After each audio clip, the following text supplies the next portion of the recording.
Let's dive into an action potential with a little bit more detail. So we start off with our resting membrane potential. And at this point, most of the voltage-gated sodium channels are closed, and most of the voltage-gated potassium channels are also closed. Our gates are just mostly closed, and the inside of the cell is about negative 70 millivolts compared to the outside of the cell. So visually here you can see we're about negative 70 millivolts at rest. These channels are all closed. Oh no, I'm a sodium molecule bouncing off of that channel because it's closed for me. If a stimulus comes, the stimulus will open some sodium channels, usually some chemically gated sodium channels, depends on what kind of stimulus we have. But those sodium channels will open and allow some sodium to flow into the cell. And then, if we hit threshold, then we hit the rising phase of the action potential, where we've opened all the voltage-gated channels and whoosh, lots of sodium comes in. Then, when we've become, instead of negative, a little positive on the inside, then we close those sodium voltage-gated channels and we open voltage-gated potassium channels. And the potassium is primarily on the inside of the cell, so as that positive ion flows out, the charge goes back down. So we're hitting depolarization, right? So sodium is being allowed in a little bit, and we rise a little bit, and then we hit threshold. And once we hit threshold, boom, voltage-gated channels are now opening. And all of these sodium ions are allowed in, right? They rush in, and whoosh, our voltage changes rapidly, right? As positive ions come in, we become less and less negative. In fact, we even get to the point where we're a little bit positive. We kind of overshoot normal or the middle. And then, as you keep going, then those sodium channels begin to close and the potassium channels begin to open. And that lets positive potassium ions out of the cell. And as we let those positive potassium ions out of the cell, we become more negative until we get back to more or less normal. And actually, beyond normal, we really undershoot our resting membrane potential because the potassium membrane permeability is so high. You're allowing so much potassium out that you actually get a little bit more negative than your typical resting negative 70 just for a moment.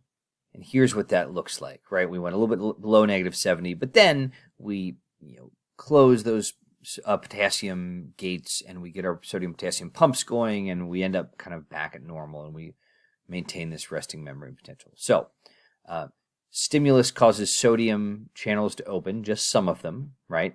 And that lets some sodium in. That's a graded potential at first, but if it's a big enough graded potential to hit threshold, then the huge number of voltage-gated sodium channels we have open up and whoosh, you really depolarize then. That's an action potential. And once you hit threshold, you can't stop an action potential. It's happening. And then we close those sodium channels and we open potassium channels, which has positive ions flowing out of the cell, makes us more negative again. We overshoot just a little bit, but then we find ourselves back at our normal resting negative 70. And while you're having an action potential, you can't have another action potential, right? You're already changing those polarities around the membrane. But even after your action potential is finished, because you overshoot your negative 70 and you're maybe negative 80 or negative 90, it's really hard to have an action potential then too. So this is called a refractory period. So after an action potential, you can't have a second action potential. Absolutely you can't during the course of that first action potential, but it's really hard to do it even briefly afterwards when you've overshot. And so action potentials can only happen so quickly. So typically, the places where you're opening up channels because of stimulation, because of a stimulus, and allowing sodium in are all around the neuron cell body and the dendrites, and you're letting a certain amount of sodium in. But the place where all those voltage-gated sodium channels are begins at the axon hillock. And so that's where the math is being done, right? If enough sodium comes in, if you have enough graded potentials that move towards threshold, that you hit that negative 55 threshold, that'll happen at the axon hillock, and then you have depolarization that occurs down the axon. And it only travels in one direction because that's where the voltage-gated channels are. And then because of that refractory period, an action potential can't go back the way it came, right? because the way it came can't have another action potential for a little while because of that refractory period. So we only move in a single direction. We send that action potential down the axon toward the axon terminal and then potentially signaling the next neuron. So here you can see our action potential moves in this direction, right? We flip then the polarity here, and then it's going to keep moving in this direction, but it can't move backwards because of this refractory period, right? And so we move in one direction down the membrane. An action potential runs down the length of the axon, and that's in a single neuron. But to get to the next neuron, it has to jump from a single cell to the next cell. And in some rare cases, you can do that electrically. And that means that the ions from one cell pass directly to the next cell via gap junctions. And this can happen, for instance, in your heart with your heart muscle, and you have some nerves in there that do the same thing. But for the vast majority of neurons, the synapses are not electrical. They don't have gap junctions that allow ions of an action potential to pass directly from one neuron to the next. You have a chemical synapse where the first neuron ends at an axon terminal, and then you have a synaptic cleft, a space, and you have to release chemicals or neurotransmitters that flow across that space and have to bind with receptors on the postsynaptic membrane. The vast majority of synapses are chemical synapses like this.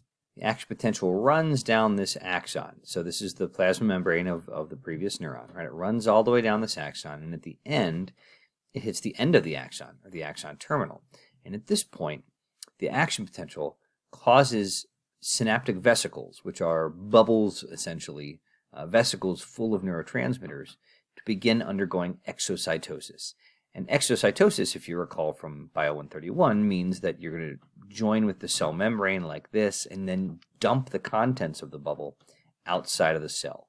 In this case, outside of the cell means in this synaptic cleft, this little space between the axon terminal of this one neuron and the next neuron, or the postsynaptic membrane. And this postsynaptic membrane has chemically gated receptors on it, which bind to chemicals, specifically these neurotransmitters. And when they bind, they cause these channels to open up and allow sodium into this next neuron, causing it to depolarize. And if it depolarizes enough, it'll hit threshold and voltage-gated channels will open, and you get another action potential in the next neuron because of the stimulation of the neurotransmitters from this previous neuron. These gated ion channels, or sodium channels, which open up in response to a chemical, neurotransmitter, are usually called chemically gated ion channels. Sometimes they're also called ligand or ligand-gated ion channels. After those neurotransmitters are released, and they may or may not bind to receptors on the next neuron, they will eventually just diffuse out of the synaptic cleft, or they can be taken up by the surrounding cells and broken down and recycled by enzymes. This often happens. They're brought back up by the previous cell and recycled so that they can be used again as neurotransmitters. Depending on whether the gated channel that they open up is a potassium channel, which allows positive ions to flow out, making the cell more negative, or a sodium channel, which will allow positive ions in, which will make it less negative, it is either an inhibitory or an excitatory postsynaptic potential. This essentially means, are you getting closer to threshold, which means you're exciting a neuron, making it more likely to fire an action potential, or are you getting it further away from the threshold, which means you're making it more negative and you're making it less likely to hit an action potential, right? You're inhibiting its possible action potential. And the cell essentially adds up all those excitatory and inhibitory postsynaptic potentials to decide whether or not you get to threshold. And this process is literally called summation, because you are adding up the sodium ions that are rushing in and the potassium ions that are leaving to figure out whether you hit that negative 55 threshold or not. So this is an actual electron micrograph of all these axons and axon terminals touching and synapsing with the cell body of a postsynaptic neuron. And I always picture this in my head like British Parliament, and some of them are saying, yes, yes, yes, yes, pass the motion, and some of them are saying, no, no, no, action potential over my dead body. And then you add them all together, and if enough of them are saying, yes, let in sodium, hit an action potential and few enough of them are saying no, then your summation process gets you to threshold, you open your voltage-gated sodium channels, and your action potential is off to the races. And here you can see what that looks like. So here we have a couple of graded potentials, meaning they move your voltage level on the inside, but not necessarily to the point of an action potential. So here are two sub-threshold graded potentials. We don't hit negative 55, our threshold, and so we don't have an action potential.